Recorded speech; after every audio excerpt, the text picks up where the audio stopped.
মেঘ এতক্ষণ মনোযোগ দিয়ে ফোনে কিছু করছিল। আবিরের ফোনে আলাপ শুনে ভ্রু কুঁচকাল। মালা ভিডিও কল দিতেই আবির ফোন হাতে নিয়ে কথা বলতে বলতে রুম থেকে বেরিয়ে গেল। উঠোনের শেষ প্রান্তে গিয়ে দাঁড়িয়েছে। জানালা দিয়ে স্পষ্ট দেখা যায় মিমরা মেঘের ফোনে ছবি দেখছে। মেঘ একবার ফোনের দিকে তাকাচ্ছে, একবার আবিরকে দেখছে। আবিরের হাসি দেখে মেঘের মেজাজ খারাপ হয়ে যাচ্ছে। সেদিন মালার সাথে রেগে রেগে কথা বলছিল দেখে মেঘের বিরক্ত লাগছিল।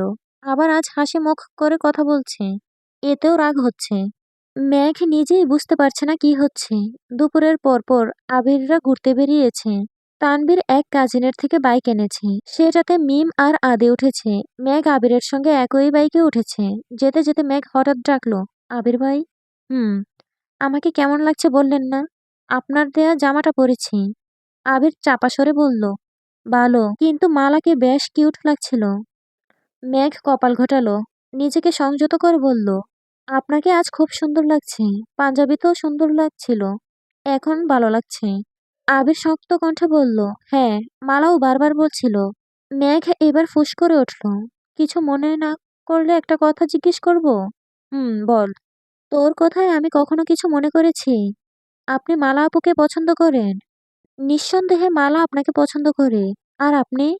আবির উত্তর দিল না। মেঘ মৃদু স্বরে বলল, আপনি যাকে ভালোবাসেন সে কি করে?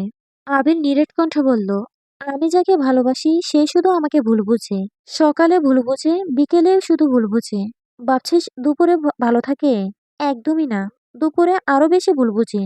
তার চোখে চোখ রেখে আমি প্রেমের সাত কাহন লিখতে পারবো। কিন্তু সে ২ লাইন পরেই বলবে, হায় হায়, এ তো গরুর রচনা।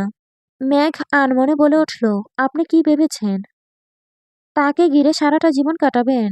এই ভুল বোঝাবুঝি অন্ত হওয়া দরকার। এভাবে কতদিন? যতদিন সে আমার চোখে ভাষা বুঝবে না, ঠিক ততদিন। সবাই চোখের ভাষা বুঝতে পারে না। বুঝবে, না বুঝে এড়িয়ে গেলে চলবে না। তাকে বুঝতে হবে। এখন সে অবুঝ না।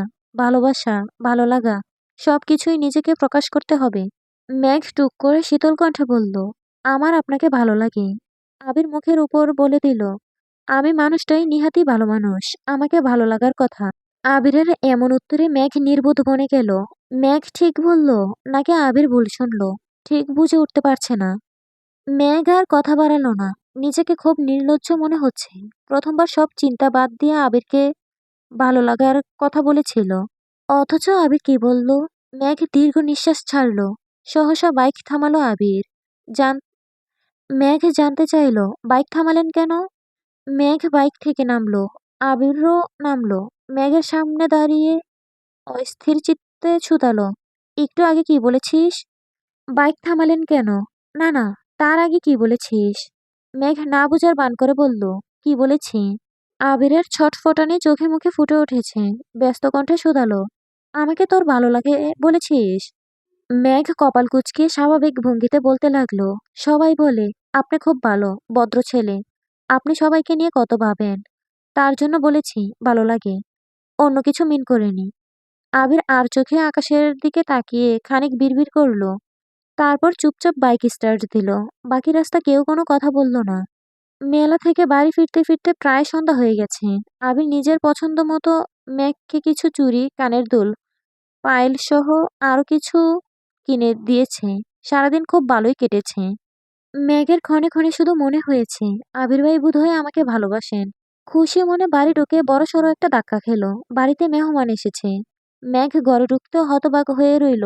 মেঘ মিম দাঁড়িয়ে দাঁড়িয়ে সবাইকে পর্যবেক্ষণ করছে। আবিরের মামা বাড়ি থেকে বেশ কয়েকজন এসেছে। আবিরের বড় মামার ৩ মেয়ের মধ্যে ২ জন এসেছে। মেজ মেয়ে মালা, ছোট মেয়ে দিশা। তানবীরের সমবয়সী একটা ছেলে এসেছে, নাম সাকিব। স্মৃতি, সাথী, লাবিব সহ আরো কয়েকজন এসেছে। তবে তারা বয়সে অনেকটা ছোট। সবার আলাপচারিতার মাঝে সাকিব মেঘকে দেখে এগিয়ে এসে জিজ্ঞেস করলো, কেমন আছো মেঘ আপু? আলহামদুলিল্লাহ, ভালো। আপনি আমাকে চিনেন? সাকিব হেসে বলে, তোমার কথা কত শুনেছি। এত শুনেছি যে আমার কল্পনায় তোমাকে ভেবে একটা নামও ঠিক করে ফেলেছি। শুনবে? বলুন। মেঘভূতি। সুন্দর না নামটা? হ্যাঁ, সুন্দর। আপনারা তো তেমন ভাবে আমাদের বাসায় আসেন না। মামারা হঠাৎ আসলেও আমার সাথে তেমন দেখা হয় না। তাহলে আমার সম্পর্কে এত কথা আপনি কোথায় শুনেছেন? আবির তৎক্ষণাৎ বারান্দা থেকে উঁচু গলায় ডাকলো, সাকিব, এদিকে আয়।